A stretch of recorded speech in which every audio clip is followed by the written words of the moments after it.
if you're tackling someone who's corporate, because I know and I work with people in corporate, they're the hardest people in the world to work with because they're so professional. It's usually the self-care is the last thing on the list.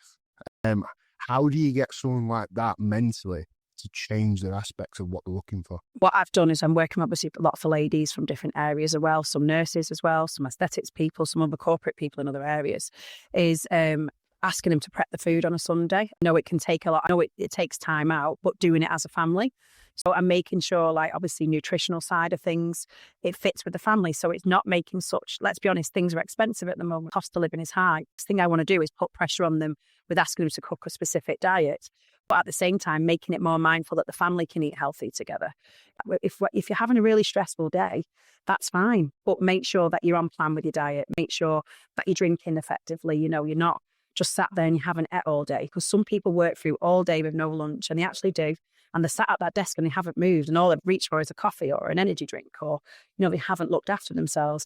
They get home at night time, they're depleted. What's the first thing you do? Don't want to cook. I'll order a takeaway. So it's things like, if the food is there and obviously that's all ready to go, that's cut out one factor, which is the takeaway.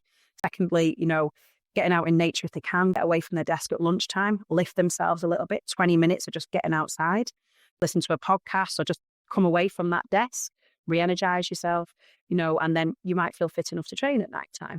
But if they're managing their diary like they manage it in the corporate world, but managing it within fitness, it's implemented in the beginning. They know what they want to do, what they're going to achieve.